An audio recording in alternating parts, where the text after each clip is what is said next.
He's your PS2 guy. Yeah, your PS2 guy. Hello everyone, and welcome back to the channel. I'm Gnadt, the PS2 guy, and welcome back to This Week in PS2 History. I'm truly excited about this week because all three of these games are favorites of mine. We're moving into late April, and the lineup today is all about breaking the mold. We have three North American releases that took massive risks, whether it was letting you tunnel through solid walls, rebooting a dead project into a Western epic, or inviting you to jump inside the literal minds of its characters. With that said, let's get into it. And first up, on April 19th, 2004, we saw the launch of Red Dead Revolver. Most people today know the Red Dead name because of the massive open-world sequels, but the journey to this first game was legendary in and of itself. Originally, this was a Capcom project that was actually cancelled before Rockstar Games stepped in, bought the rights, and finished it. Instead of an open world, it was a tight level-based arcade shooter that felt like a playable spaghetti western.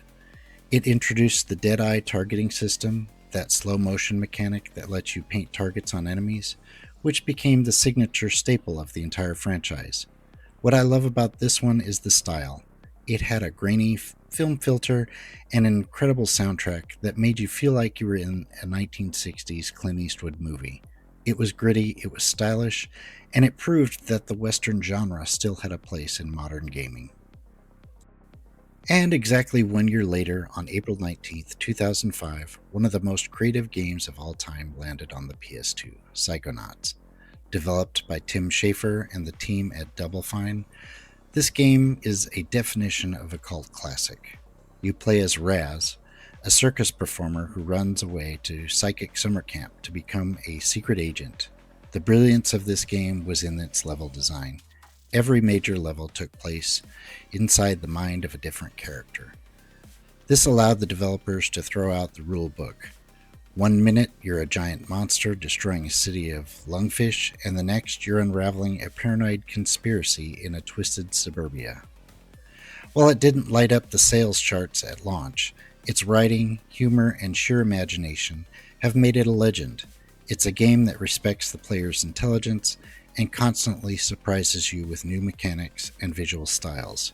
If you missed this one on the PS2, you missed one of the most inspired titles of the decade. And finally, with this next one, we're going back to the early days, to a game that I played the heck out of. On April 24th, 2001, THQ and Volition released Red Faction. In an era where most first-person shooters had static, indestructible environments, this game arrived like a sledgehammer. The big selling point of this one was the Geo-Mod technology. For the first time on a console, you could actually destroy the environment around you, and that was a huge deal. If a door was locked, you could use a rocket launcher to blast a hole in the wall next to you.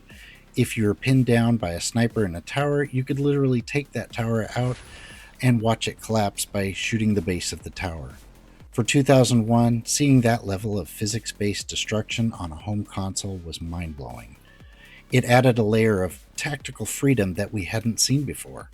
Beyond the destruction, it featured a solid story about a minor uprising on Mars, and the game even supported USB mouse and keyboard play on the PS2, which was a huge deal for first-person shooter fans that were coming over from the PC. And how many of us used cheat codes just so that we could have all of the weapons and unlimited ammo, just so we could tunnel through the walls and just push that Geo-Mod technology to its absolute limit. This game was a blast, and one I'm really enjoying today on the Retroid Pocket G2. And there you have it, 3 games that push the boundaries of what a PS2 game could be. Whether through physics, storytelling, or sheer creative weirdness, I want to hear from you. Were you tunneling through Mars in Red Faction? Riding around in the Old West? Or are you one of the lucky ones who discovered the magic of Psychonauts back in 2005? And does anyone still have their original copy of Red Dead Revolver? Let me know in the comments. Thanks for sharing. I'm Gnadt, the PS2 guy, and I'll see you in the next one. Remember, stay retro. Midnight strike.